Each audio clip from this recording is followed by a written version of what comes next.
So, bonjour à tous. Welcome to La Conférence de Montréal. It's my great pleasure here today to be accompanied by two fantastic panelists, two investors who have a track record of leveraging investment money to drive change in our communities.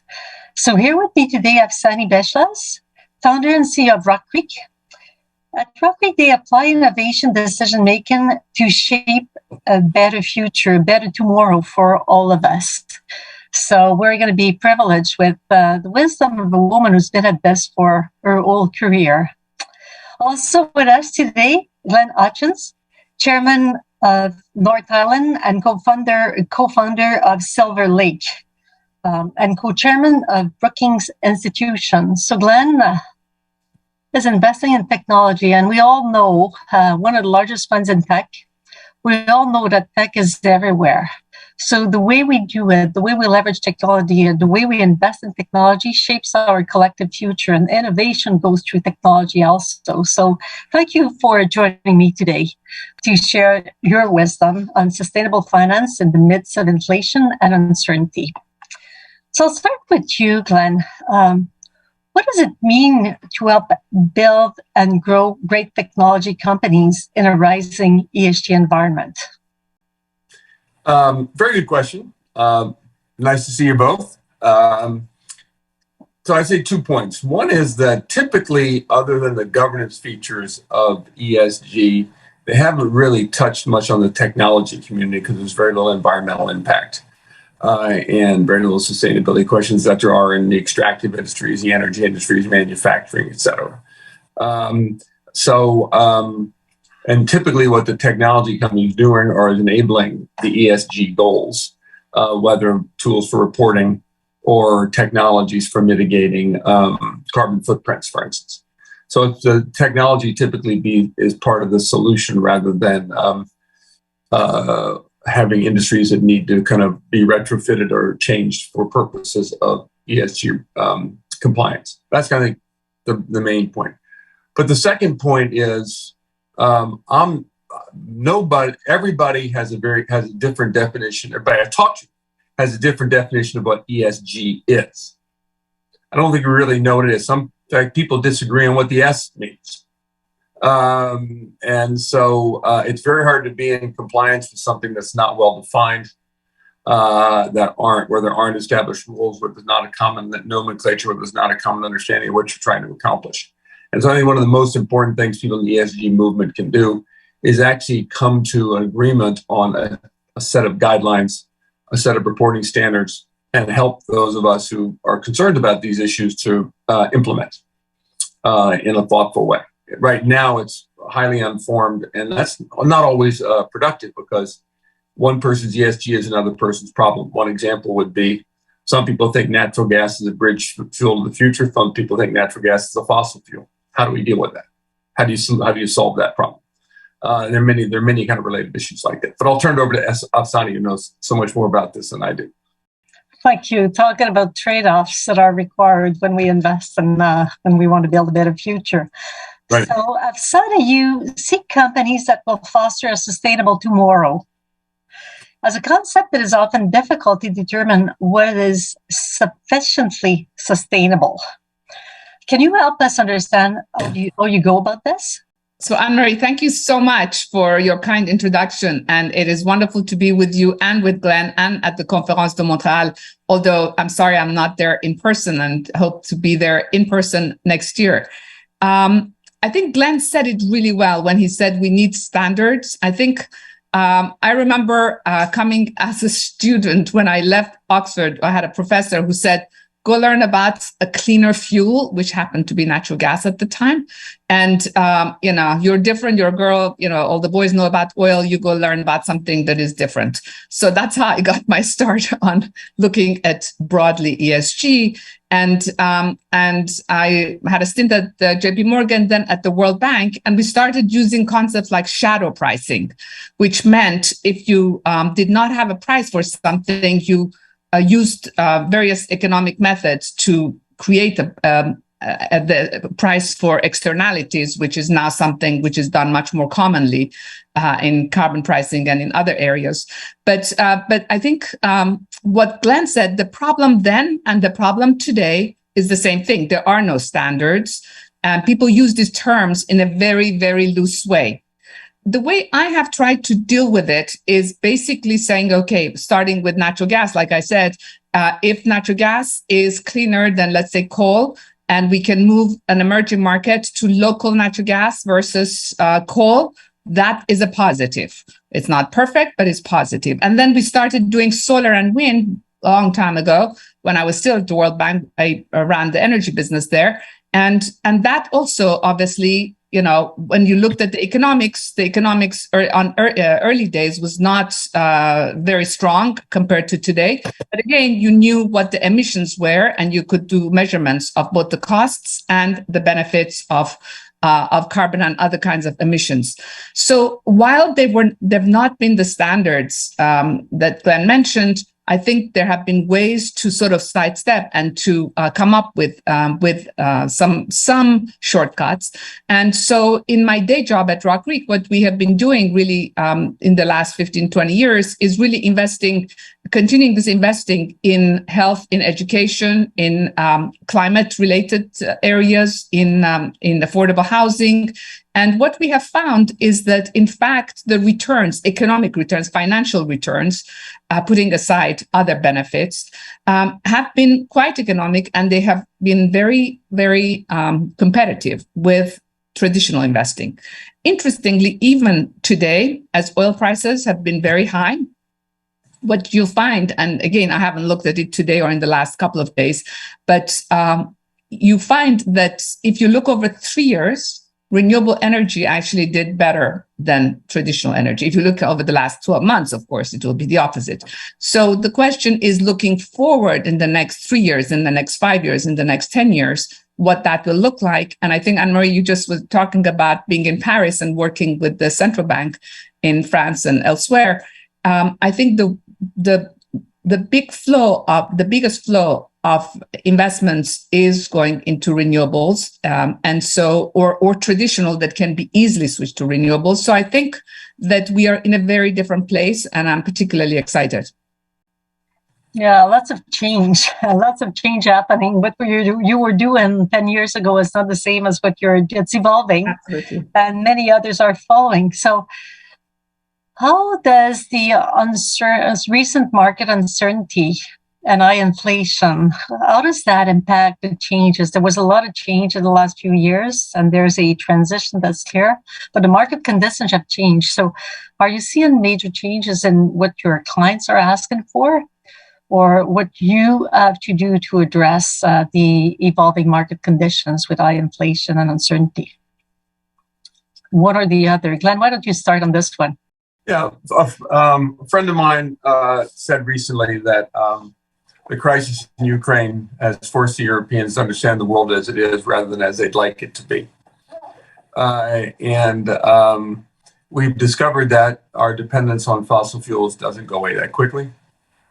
We've discovered that it's still a very important part of our economies, and prices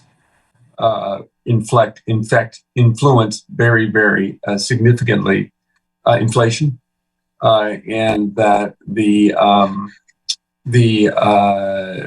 diminished investment and increase in capital costs associated with the fossil fuels economy has come back to haunt us, and now we're going to be increasingly reliant on Russia and Saudi Arabia, which have other elements of the ESG spectrum that they're not particularly in close compliance with. And so I think we really need a much more thoughtful plan for the energy transition than what we've had in the past. We've had a lot of rhetoric. We've had a lot of people wishing that the world was as it is. We've had a lot of denial about our continuing dependence on fossil fuels and what's needed to bridge to a future. But I think the much more thoughtful, pragmatic plans informed by the world as it really is, rather than how we wish it would be, is kind of, I think, the first issue that's important to think about. Secondly, I think you have to understand that the cost of capital has just gone up. and in some technology industries has gone up significantly. And it will continue to go up. And so the economic rationale, the commercial proposition at the heart of the renewable energies industries will be of paramount importance, even greater importance, because those have to compete with or raise capital from a capital markets that's going to demand a higher rate of return. And to the extent that we can't subsidize it. So you talked about some of the central bank things. In the United States, we don't have consensus on a lot of these issues. We can't get legislation passed, meaningful legislation passed to get some of these things done. As a result of which people look for non-legislative means, like they go to central banks and say, you need to do something about it. Not exactly sure that monetary policy tools fit the energy transition or other kind of ESG needs. And so we really need to think about, again, thoughtful legislative frameworks to create the means by which we can really take these steps. And understand that the last point I would make is I think we have to understand that the energy transition will be expensive. Everybody talks about they want to invest in energy renewal mitigation and sustainability technologies, and that's great. But one person's revenue is another person's inflation. So I think we need to understand that it's going to be expensive. That's going to be expensive. We're going to have to endure some inflation and some higher interest rates associated with that in order to make the transition. We can't, there's no free lunch. We have to do it. It's absolutely critical to the future of the planet, but it's not going to be easy. It's not going to be cheap, and it's not going to be without its sacrifices. You're so right. Energy transition will be expensive. And there's a lot of people, access to energy is a basic requirement for many people. So central banks trying to manage one risk, systemic risk to the financial markets with climate. But there's other ones emerging with the inequalities and the people who can't afford their living anymore. So Afsaneh, anything you want to add in terms of what you see changing? I think Glenn said it all. I think the only thing I would add is that adding to oil and gas infrastructure is also very expensive and very inflationary. So I think the way I look at it is energy sector in general is pretty capital intensive. And you see the oil and gas companies, they're starting to rename themselves energy companies. But by and large, when they invest for over 20 years. The amount of capital that goes into new exploration development is huge. And that's why right now, a lot of companies are not sure if they want to invest. Part of it is the inflationary environment and supply chain problems. But also what they don't know is in 3 years or 5 years, will we be buying their oil and gas? What will government regulation be in different parts of the world? So they're I think they're increasing their allocations to renewable energy, something that I spent when I was at the World Bank. I took a year off and I worked at Shell. And at that point, they had a renewable energy group. They scrapped that later because, you remember what happened. People invested in renewable energy. They lost a lot of money. And then things changed again. So I think we're in a very different part of that path now. And what I would just say is that what renewable energy allows us is some of the distributed energy and some parts of the, particularly solar energy that is done at the community level does not need that huge infrastructure that oil and gas needs. So there are ways to look at that, particularly if we can move production, to low cost, but strategically more friendly countries for solar panels. It may not be necessarily as inflationary as we all think. That's very right. And in certain countries, they make it at 1.5 cents a kilowatt hour as we speak with solar. So you need sun, though. How do you see, Afsaneh, your clients react? What change do you see on the client front? What do you think they're asking today, or what do you think they're going to be asking tomorrow that you did not anticipate? So I mentioned the World Bank because, at the bank, we were thinking about these things 20 years ago. It was very common. It's a part of the language of how we work. What was interesting is in the private sector, when I was at Carlyle and then at RockCreek, when I started RockCreek, clients were broadly interested in these topics, but it was not something that was really part of their investment thesis. And basically what I find is that I'm not saying that necessarily COVID caused this, but in the period since COVID, we have seen a huge shift in client interest in impactful investments. They're doing two things. One is for their total investments, they are asking a lot more questions in terms of the impact of their existing investments in across different SDGs and different factors, whether it is climate or air quality or water or education or health or other areas. Diversity, of course, big area. So that has been a big shift. In fact, we work with some of the really interesting groups in Canada, the Canadian Equality Fund and Toronto Foundation, and a number of other Canadian leaders in investments, where we have been doing a lot in finding sort of new ventures. We should actually go to Glenn and find how we can bring together technology, diversity, and ESG together, because that's what we find Canada has been ahead of many others. And interestingly, we were hired during COVID, and what I'm finding is not just in Canada, but really across the board.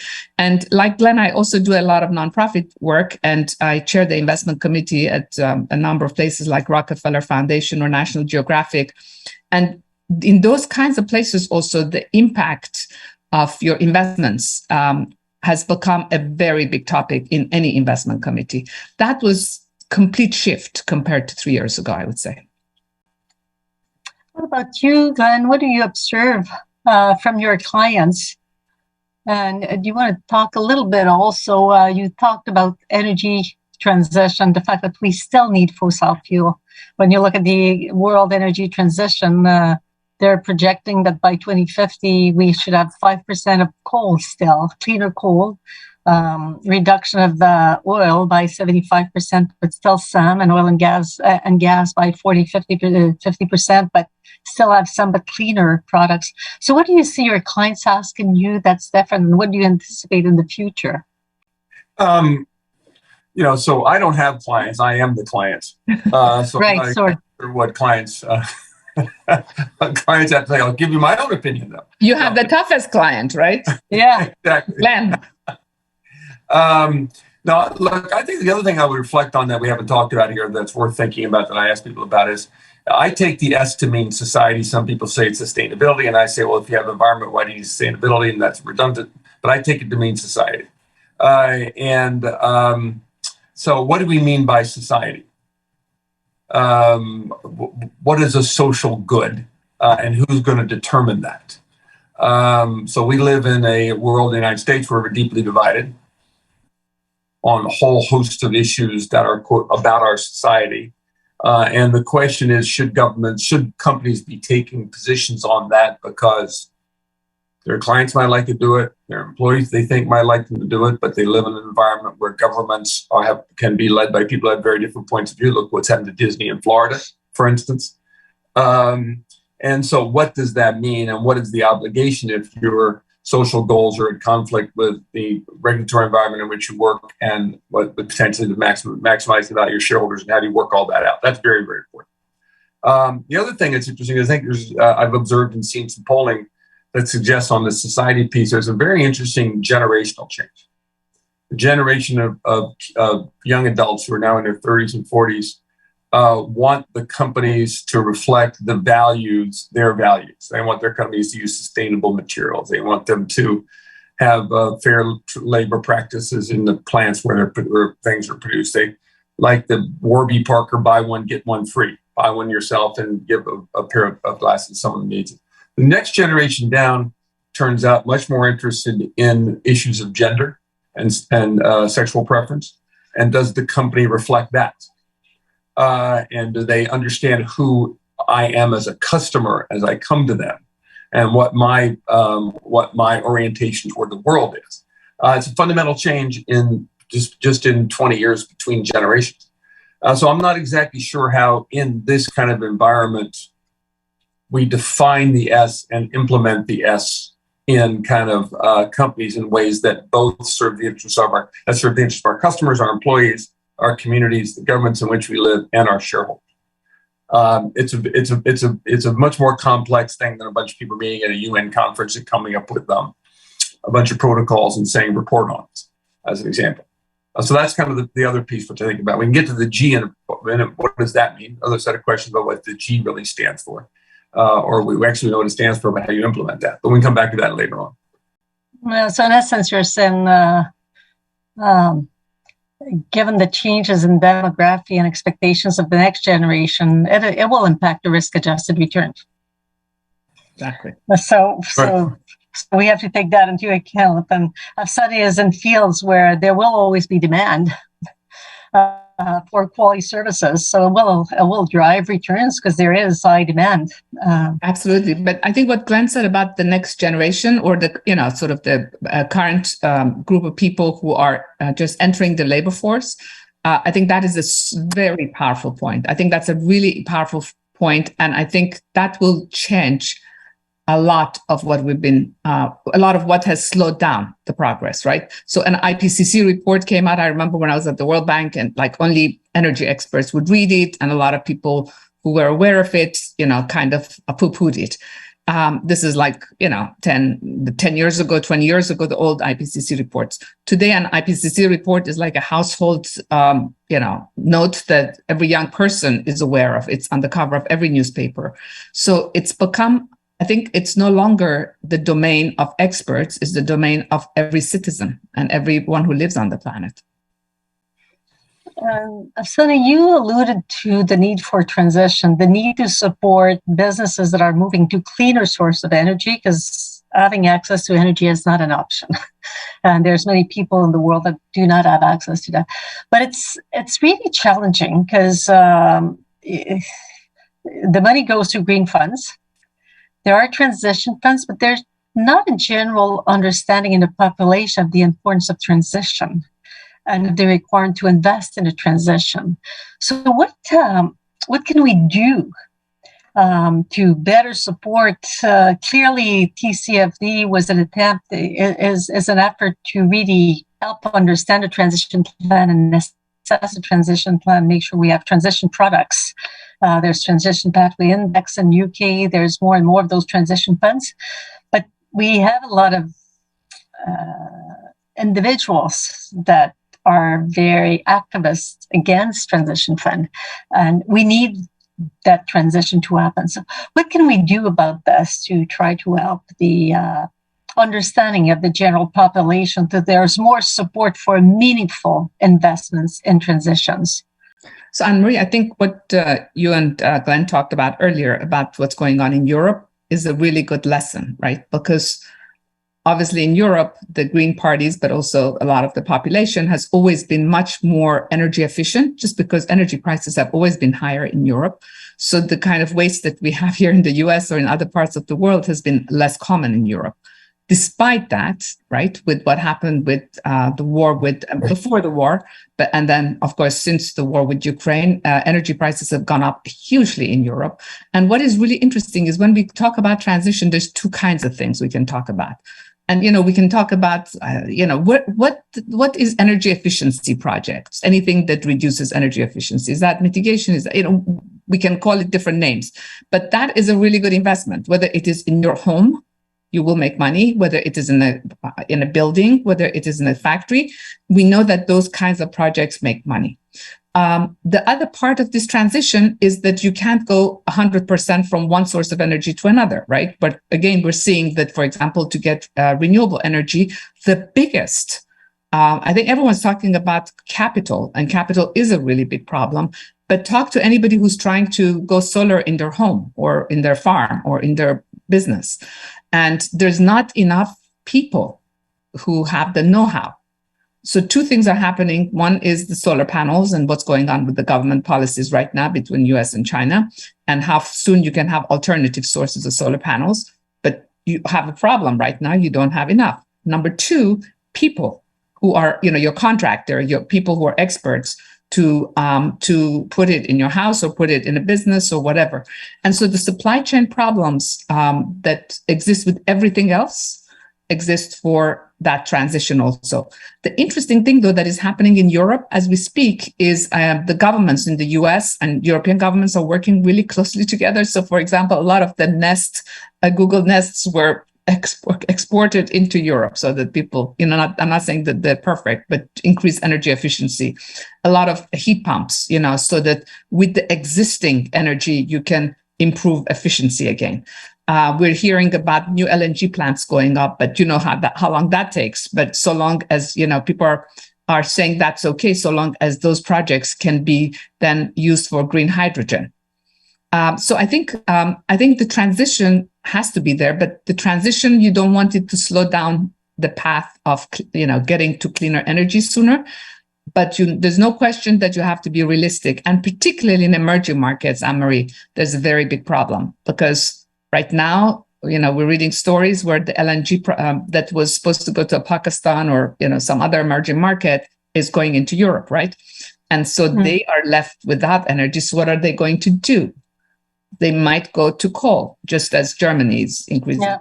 Is that what we all want? No, but unless people decide not to heat their homes or not to to close down their factories and throw everyone out of jobs. So I think we need to be moving super fast on investments. We need to be moving super fast on getting people trained to do the jobs related to this new technology and new sources of energy. At the same time as we have to be realistic and equitable. Necessary trade-offs. You're so right. We cannot provide people with no energy. Right. It's over. So, Glenn, anything you want to add on the energy transition? On the energy transition? Yeah. Yeah. So, I think that the technology world can use information technologies to help collect the information, to use it more efficiently, use it more rapidly, and create more efficiency. But I think there'll be a lot of innovation. But I think the mistake people make is not really understanding that the combination of Moore's law and algorithmic computing has created this incredible wave of innovation, which is not applicable outside of the IT industry.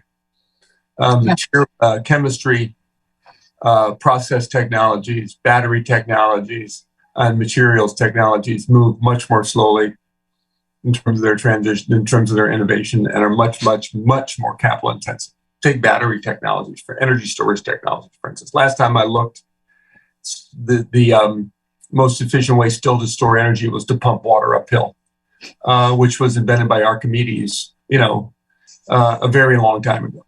And we really haven't gotten battery technologies that can fundamentally make the power when the sun shines and the wind blows useful and distributable in ways that are reliable.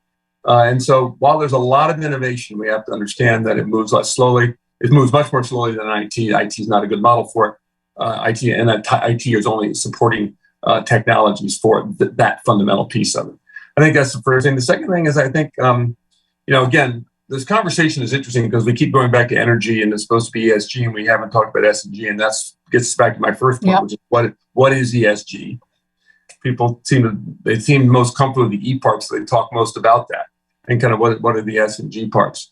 But on the energy transition, the other thing that is very clearly out there and is useful in other places and is nuclear energy. Why aren't we using it more? People think about nuclear waste, but fossil fuels waste is in the air. Nuclear waste has at least so far been easily containable.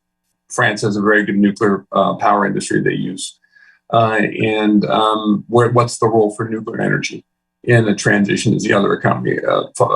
Natural gas is a fossil fuel, using that going forward rather than coal going backward, and trying to find a way to put net nuclear power in the mix, the two things to think hard about. So technology is part of the solution in many aspects of societal transitions that are required for a better future for all of us. So I want to thank you both for your wisdom shared with the audience today. Thank you so much. With leaders like you, we will be able to build a better world for the next generations. And innovation is part of it. Technology has to be centered to many of those investments together with the people. Thank you so much.